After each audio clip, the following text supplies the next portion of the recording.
Are you tired of the same old charcuterie boards? Are you tired of the only thing that's different is the kind of wood that you use? Have you ever wondered, what if I was to use an inlay?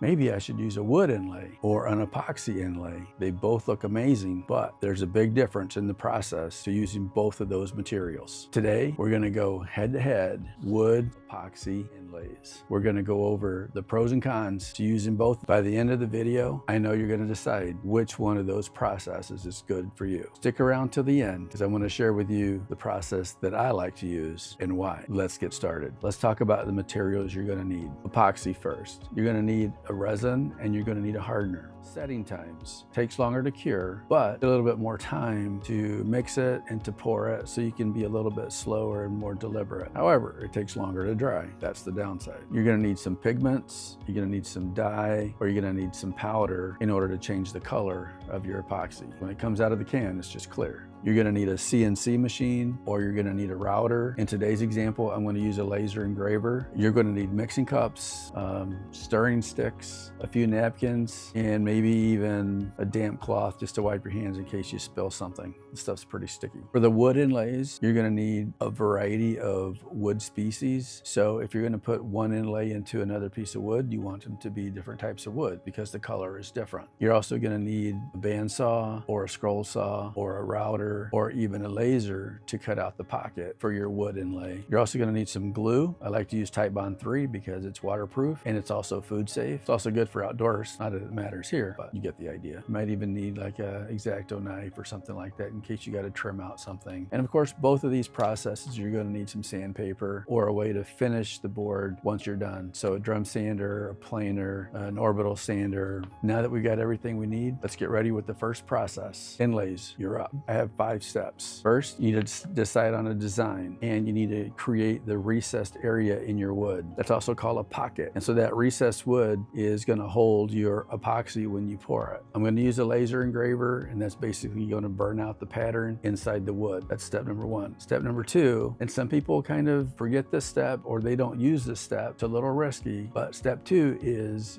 using some kind of a sealer inside of your pocket. Why do we do that? The sealer is going to seal the edges and it's going to seal the top of the board as well. I like using shellac because it's alcohol based and it dries really fast and it doesn't take up very much room. Some people don't use it at all. Entirely up to you. That's going to keep your epoxy colors from bleeding through the wood or on the wood. Believe it or not, those wood fibers will soak up the epoxy and the colors will come up through the wood from the bottom and you can't sand it off. Note to self, get some shellac. Step number 3, we need to pour the epoxy and the hardener. Make sure that you pour enough.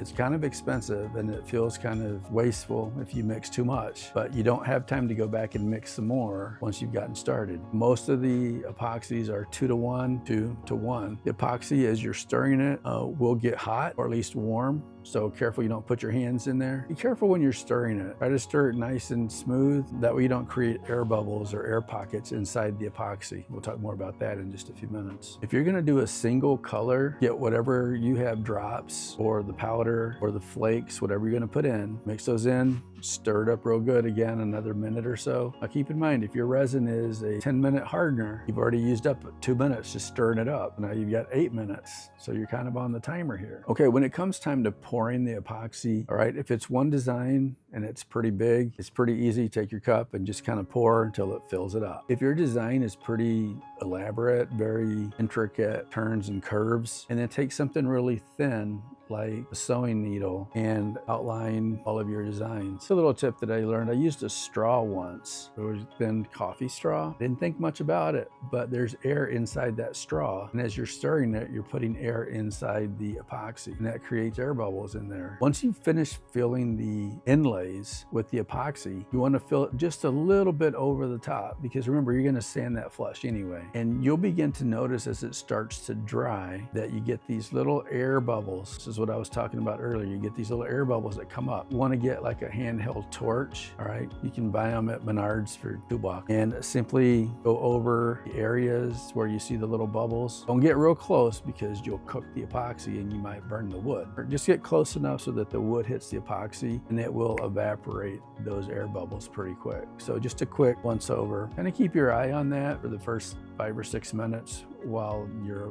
epoxy is starting to settle in different places. Again, I like using the needle to kind of go back through and outline the design. If there's any air bubbles in there, they'll probably get eliminated by doing that. Trust me, that will help you a ton. Okay, you poured it. Now it's time to let the epoxy cure. Most of the epoxy is going to take anywhere from 24 to 72 hours. There's a downside. If you get the hardener that sets in 10 minutes, it's probably going to cure a little bit faster. You want to make sure that once you've made the pour, that you set it somewhere, room temperature, 60, 70 degrees, and it's a nice and flat area. Because if you're on a table that's slanted, your epoxy will slant as well, and it'll pour right out of your pocket. So be careful about that. Once it's cured, now it's time to get it out to one of your machines. It's your drum sander or your planer. You can even use an orbital sander. Go ahead and use a pretty high grit paper, like 80 grit to start with. I know that sounds kind of rough, but you want to take that first layer right off. You're going to go back and sand it anyway with 120, 180, and then probably 220 to finish. So don't worry too much about scuffing it up too much. This will definitely take some time. This is why you don't want to over pour the epoxy, especially if you're going to use an orbital sander. It'll take you a long time to get that epoxy off. All right, so you've sanded it flat. It's nice and smooth. Now it's time for the finish. Just like all your other boards, you want to use some food grade mineral oil, put on top of it, let it dry, and then get yourself some board butter, some beeswax, and go over the top to give it a nice smooth polished finish. Then you're done. Okay, so now we're ready for the wood inlay. And the wood inlay only has 4 steps. So already 4 steps versus 6, comparing it to the epoxy. Just like the epoxy one, we need to cut out the pocket. So you're going to cut out your design. Again, I'm using the laser for this, and you need to make the pocket deep enough so that your wood inlay will sit inside of it. You remember, you're going to sand part of this off, so make sure that your board's already flat before you start cutting out the pocket for your inlay. Step number 2 is you actually need to cut out the insert, and this is where it gets a little bit tricky. All right, if you've ever used a table saw or a band saw and you cut a strip off, once you make a cut, not only did you cut the board that you wanted, but you also cut an extra little strip. It's called the kerf. And the kerf is the size of the blade that you're using. Let's just say we cut out a circle pocket and we cut out the same size circle piece of wood, inlay into that pocket. It's going to be too big. So what you need to do is you need to make the circle just a little bit smaller. Luckily, if you're using a laser engraver, you can go into the settings and you can change how much more to take off. Now keep in mind, it's millimeters, but it is significant enough to make a difference. Okay, you want the inlay to set in the pocket nice and snug, and keep in mind you're still going to put glue on the inside of it, but you want it to fit nice and snug, and you want to be able to press it down inside there. That's going to keep it inside. So the kerf is something that you need to really understand if you're going to use wood inlays. Once your wood inlay is complete, you feel pretty confident, don't push it all the way down because you can't get it out. Put in a little piece of it, pull it out, put some glue around it, set it down. I like to use a rubber mallet and put a piece of wood on top and then hit on it to push it down. You could use a clamp to put some pressure on it and clamp it down, and only to squeeze it into the wood. It's not going to go anywhere, trust me, but you do want to get it all the way down to the bottom, and you do want to create some good pressure between the wood glue and the board. That's going to give you a really good adhesive piece. So you've got the wood inlays. Now the next step is to sand it off. Again, the same process. You can use a drum sander, you can use an orbital sander, or you can use a planer. And remember, your board is already pretty flat anyway, so you're really only taking off like millimeters off that inlay. And you do want to be pretty gentle here, especially if you made some intricate wood cuts, right? Because if you break those off, you're going to have to start over with that inlay, and that might be a little bit of a challenge. After you've sanded it completely flush, now you've gone through your grits of 80, 120, 180, 220. Get yourself some food safe mineral oil over your board, let it dry, and then get your beeswax on it and buff it to a nice shine, and then you're done. If you look at both boards, they're both aesthetically really pleasing. Okay?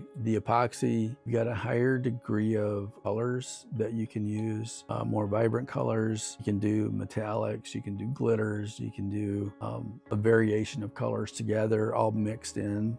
So you've got a lot of options with epoxy. Wood inlays, they're going to look more solid. They're going to look they're going to give you a nice seamless look, highly professional. Epoxy, it's waterproof, easy to clean. only downside is it could chip and it could scratch. The wood inlays, they're very durable. If you use the edge grain of them all, they're probably okay for using in your cutting board. They are susceptible to the same issues that a cutting board will have, and that's drying out. You want to make sure that you keep it nice and buttered up with your board butter. The ease of the process, both of these, I think there's a couple of challenges here with both. I think cutting out the pocket for your epoxy, pretty easy. Same thing with the wood inlay. You cut out the pocket, no big deal. But with the epoxy, once you pour it, now you've got to wait 1 to 3 days for it to dry before you can do anything else. So that's a little bit of a con for me. Wood inlay, you've got to worry about the kerf. If you're using a variety of different woods, kerf might be a little bit different. You're gonna need to make sure that you dial in the kerf on your laser so that it cuts out the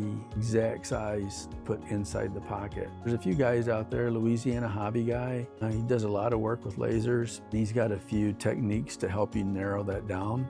I did it the hard way. I cut out a piece and then I cut out the inlay and then I checked to see if it fit. It was still too big. Trust me, that was the long process. Here's what I've learned. If you use the wood inlay, when it's finished, it's gonna look too nice to use it for a cutting board. Now it becomes a display board. Okay, so the verdict. We'd go with the epoxy if you want an artistic design, really smooth finish. If you want something really, really colorful, would use the epoxy. On the other hand, if you like the simplicity, color versus color contrast of natural wood, I would stick with that. A lot depends on what your style is, the kinds of skill level you have. How confident do you feel in your ability to mix colors for your epoxy, and how confident you are in creating the right size inlay for your wood. Both of those kind of depend on personal preference. Personally, I love both methods. I think the epoxy inlay gives you tons and tons of options. I also think that the wood inlay gives you some of that timeless classic feeling. A little bit depends on who your customer is. That's a tough call. If you're going for natural look, use the wood. If you're going for an artistic look, use the epoxy. Love to know what you think. Take a moment, leave me a comment below. I'd love to hear what kinds of things you're having issues with. If you found the video helpful today, maybe it inspired a few ideas, hit that like and subscribe button for me. It helps my channel, helps me keep creating content. I'm always interested to learn. I read all the comments that everyone sends. So be honest, let me know what you think. Let me know what you're working on. Be fantastic. I'm Robert, and this is From the Woodshed. We'll see you next time.